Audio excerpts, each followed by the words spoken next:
Greetings and hallucinations to all you folks out there. It is time for Twin Rivers. Now, I don't think I need to explain this map. You know what I think about it, about its epicness, and I'm sure everybody here knows exactly what goes on, so I will not bother with the map introduction. I will jump straight into the players, beginning with the Escaped Bamboo, which is confusing right off the bat. I am not sure how an immobile object is supposed to escape unless perhaps it grew up, bent over a fence, and took root on the other side, and then someone cut it. Not sure how that could escape unless it was in this huge dump truck over here.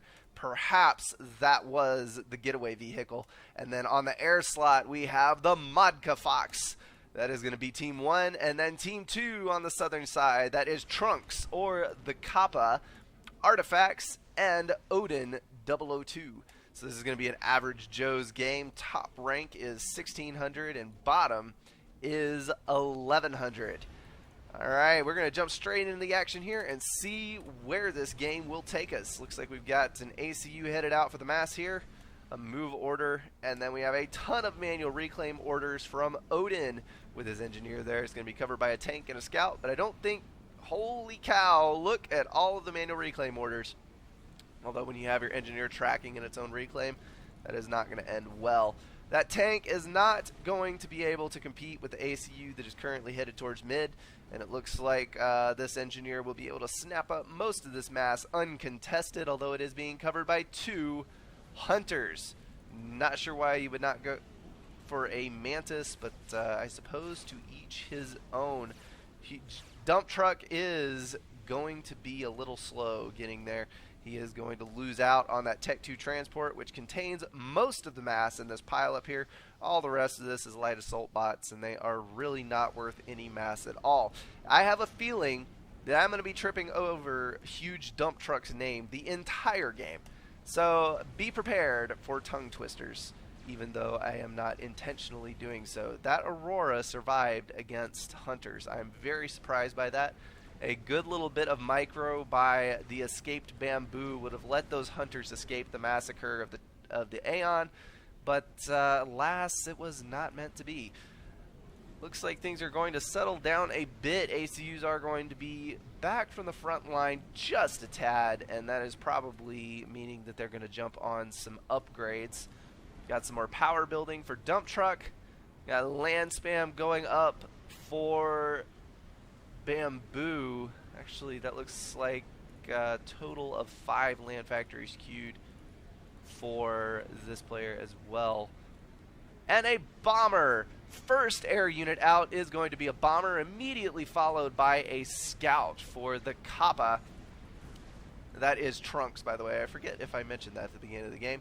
And Modka Fox is going to go first transport, immediately followed by a interceptor, which is going to take down this bomber, but not before 1, 2, 3, 4 engineer kills. So that bomber was worth the mass. Well done there from the Kappa. That was a decent little bit of micro. And this little tank here is going to skirt the engineer. Very impressive feat there. And this tank is going to go directly by it and let it slip past. And then it is going to continue its merry way all the way up into the air player's base. Well then, that was a complete failure to intercept. That tank is going to kill both of these engineers. That is amazing. That is the luckiest tank alive. Although it will not be alive much longer. It's about to be a 3 versus 1. Got each air player claiming 1 expansion. Got Modka Fox in the north and Trunks in the south.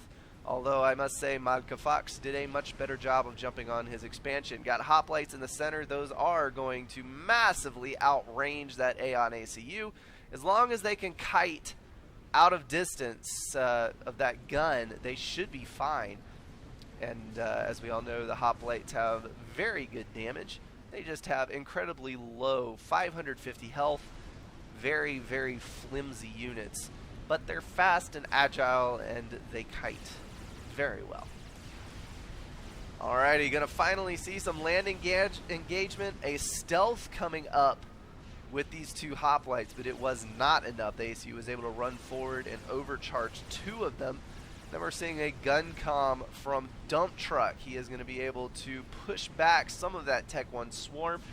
It looks like all of the action is going to focus on the right side for a brief moment. Looks like all 4 land players extending their units over here. It's a pile of Auroras tangled up on that rock.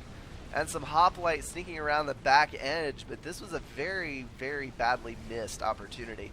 These Hoplites could have run all the way around the back and probably snagged this power storage in both of those T1 mass extractors before the other team could do anything about it, because all of their units were over here. This gun comm is going to dive into the frenzy, overcharging like a madman. We've got tanks from both of the northern players pushing in. Half of these tanks are Aeon, so if you can push the engagement range into the melee, you will be able to obliterate the Aeon opponent. And as we can see there, horrific mistake in Unit Micro. He is going to throw away his entire mass of Auroras by diving straight in, and then these tanks accompanied by that overpowered ACU, I mean that sarcastically, they are going to be able to jab a gaping hole down this right side. Problem is, they were forced to retreat, and now all of this mass is left for Odin to claim. And that is a TAC ACU. Nasty business, the TAC ACU. He is going to try to drop that yellow commander. He's going to give up on that, and he is going to fire instead towards the north. There is not point defense, TAC defense up there, though. A pair of them will be able to stop those missiles, so there will not be any more eco lost on that side. Then we do have TAC defense going up over this base as well. I think one mass extractor did get killed over here. Was a potential to lose some more. He is firing now before that TAC defense comes up. He's going to try to kill that Tech 2 air factory for some reason. Not sure why he was going for that.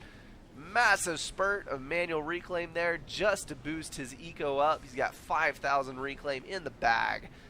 Rapidly draining his energy reserves, building those TAC launches, and doing pretty well for himself. He is top of the scoreboard now thanks to that reclaim.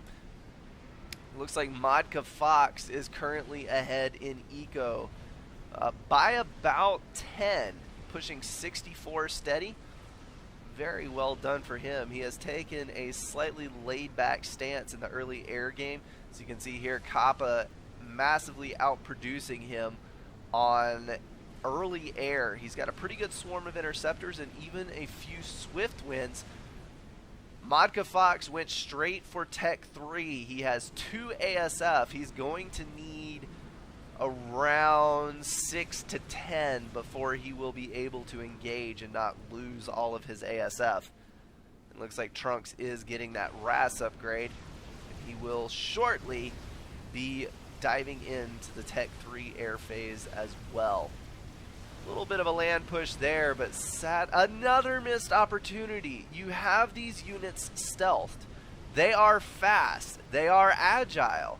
You should be pushing up this side to try to kill off some eco in the back, but instead just keep dodging around. And here comes a drop. We've got Artie. We have a Strat Bomber. Strat Bomber coming in, laying waste to this Tech 2 mass extractor, and tanks coming in through the back. I thought that was artillery, but he actually went for tanks. That is a really odd choice, especially considering that he was in the back of the base, and there you see what I'm talking about. Those swift winds are more than capable of dropping a few ASF. The ASF are more agile, but you have to watch your micro. Losing 2 more ASF there, he is going to be able to sweep around behind and snag the rest of those swift winds, though. Air control firmly in the hands of the northern team, and now there are tanks in the base and a brick. We've got 2 players dropping over here and a Strat Bomber from the 3rd player. They're just wrecking this left-hand side. That is brutal. This brick is going to eat through the health on these walls and snag that point defense. These tanks are going to come in to help, and they're going to try to wreck this base. Problem is, if you do not have anti-air, and these guys do not, all he has to do is pop up a couple of mercies and hit that brick, or even better, dive in with his ACU and get an overcharge in. We do have Strat Bombers here in the mid. They are hitting Artifacts, but Artifacts does have the shield comm. That is probably a double gun shield comm. It is. That is a powerful commander, but when you have 3 strat bombers and no air support, although there are so many Tech 1 anti-air there, they are actually doing a pretty good job of throwing some damage down on those bombers. Artifacts trying to do the dance of death briefly over here, but not doing a good job at all of dodging. He is going to go up in flames. That is the end of the left side. This is now going to be a struggle for the Southern team on Twin Rivers. When you have a side collapse, that is very, very bad. The one advantage that these guys do have is that they do have Tech 3 land. They're going to be able to protect one side with point defense, hopefully get a SAM or 2 up. There is one there, finally killing that strat bomber that has been such a pain in the buttocks for this team. And then we're going to see some expansion over here on the left side. These guys need to start getting some land factories up, though. Get that reclaim and get that area secured so that the northern team cannot get their grubby fingers on it. Strat Bomber is going to shred the right-hand side expansion. It's 3 mexes down, and the 4th in that factory, I'm sure, is next. Got some scouts coming in over this player, and that is probably the death null for him. Seeing what kind of damage they can do. Finally getting a good amount of ASF on the field for Trunks. Trunks, let me actually zip over here and see. Double click on an ASF. There we go. 13 ASF for you, sir. And that is met by 9 and a couple of swift winds up here. Looks like slightly superior air numbers for the Southern team. This is probably another, no, that is a Loyalist. I was going to say that's probably a brick, but that is actually a Loyalist. Still a good choice. Accompanied by a Tech 3 take. Got some teamwork going on here, guys. Double teaming the Southern side. That is something that you do not see often when you have 2 players jump in to take an opportunity to do some damage to the other team.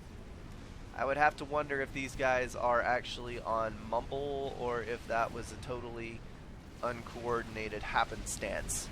Could be one or the other, but I've seen a couple of things happen here that were fairly coordinated, so I honestly would have to guess that these guys are either, let's see, well, one of them isn't in voice chat anyway, because we are seeing some typing over there.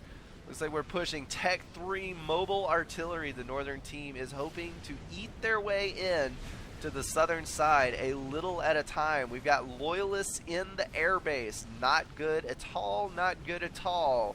Trunks is going to run over and do his best to overcharge those, and he will be successful. And he is still amassing air. As long as he can protect his right side player, he may actually have a chance of coming back. And there is a chicken. He was able to get a T4 up off of the reclaim, and I hate to say it, but I don't think the northern team has enough units together yet to kill that thing, especially considering that the chicken is one of the better units for dealing with land spam because of its high area of effect and its firing pattern. I'm not going to say it is the best because some people can argue for GCs, and definitely multiple GCs is more powerful than multiple chickens. But chicken versus GC, I would have to say that they're about the same. We do have a Monkey Lord, but the Monkey Lord is not going to be any kind of match for the chicken. It looks like that was going to be an attempt at an overcharge. That is a draw. The brick and the Loyalist helped out. Looks like there was a couple of Tech 3 tanks in there as well. That was close. There's a Fire Beetle as well. I think one of those may possibly have connected. Regardless of the exact unit mix used, that was such a close call. And there was a Strat Bomber up here cleaning out these mass extractors. As soon as that distraction was over with, these guys are going to get back on the ball and try to deny that. Air control is definitely in the hands of the Southern team now. Problem is, there's now 2 Tech 4 wrecks on the northern side. I don't see any good reclaiming going on. Looks like they're trying to get power back online to be able to use that. And there are the engineers. If they can reclaim that and turn out 2 T4s of their own, they have a pretty good chance of wrecking the southern side. We've got a Tech 3 raid coming in. Those guys are covered by Tech 3 mobile anti-air, which is going to easily deal with those gunships and start damaging these swarms of ASF. They're going to clean up some of that eco and then start heading around into the rest of this base. T3 mobile artillery fire coming down on that chicken as well. See, Odin is pulling 101 mass still, which is surprising considering the amount of mass extractors that he's lost. He is on mostly Tech 2. He has got to be pulling in a lot of reclaim. That is the only thing that I can think of. Nope, he is pulling 100. He must have double RAS, because that's the only thing that I can see that would allow him to pull that much mass with that few mass extractors. Got a chicken coming out now. It is going to try to clean up the left-hand side. We've got loads of factories down. Annoying things, those proxy bases. You do not want them around. They tend to come back and bite you in the butt because you can get units produced behind your lines. Looks like some of those were control K'd by the northern team. And the escaped bamboo has decided that hiding in the water is a good place to be. It would be funnier if he had stealth, but I do not think that he has stealth. I do not see any purple haze. We do have a chicken out for dump truck. A restorer spam for the Modka Fox. He has built a Galactic Colossus. That mass has been put to excellent use by the northern team. We do have a chicken going up, or not a chicken, my goodness, what a misspeak. A Monkey Lord, my bad, going up for the escaped bamboo as well. That is a lot of mobile shields over here. Get those guys stacked up in front of a Galactic Colossus beam, and you actually have a pretty good chance of beating the Galactic Colossus with the chicken. Got more engineers being dropped. Not sure what the idea is over here. Dump truck's ACU is over here. That is exactly what's going on. Got a nuke launcher on the way.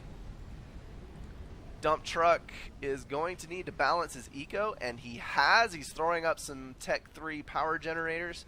Power stalling pretty viciously, but his mass situation is okay, so he should have a reasonable build speed on that nuke. We've got strat bombers trolling around the map, killing off a mass extractor here and a mass extractor there.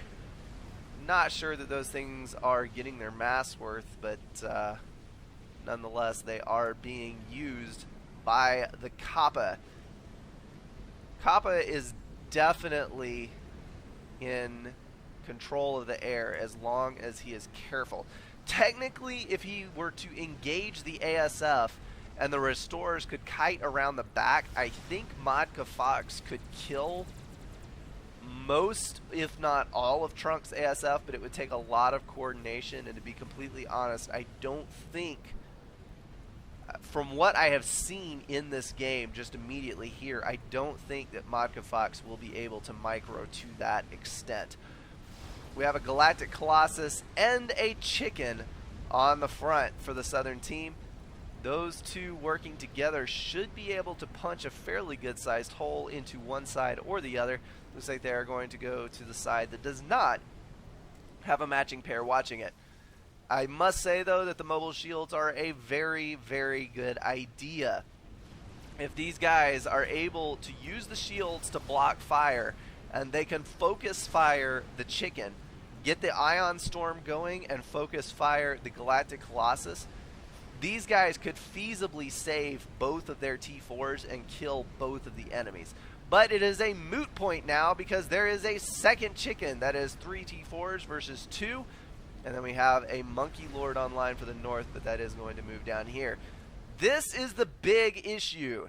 There is a nuke launcher on the field, and there is a nuke defense on the field. But I think, actually I know, unless there is a huge mass stall going on, and there's not, this nuke will finish before the nuke defense does. The question is, who will this hit? And we're about to have the launch. Air engagement. And the restorers were put to some use. Modka Fox, I think, is now slightly ahead of Kappa. But the nuke is going to land. Kappa is dead. I think that is going to be it for the Southern team. We do have some Tech 4s moving up here, but those restorers are going to be able to save the Northern team. Well, the nuke did it. The nuke has ended the game. I was getting all revved up for this epic Tech 4 engagement, and then the Southern team lost air and their air player and everything else. That was kind of disappointing, to be completely honest, but it was a fairly solidly played game. There was a good comeback by the Southern side, losing that player early and not collapsing. That is surprising. Usually the teams will collapse after the first death on Twin Rivers. That was a nice recovery, but in the end, just could not pull it off despite getting all of those units out. Alrighty guys, I hope you enjoyed this cast. I am going to knock out another one today, so I will see you guys over there in that one.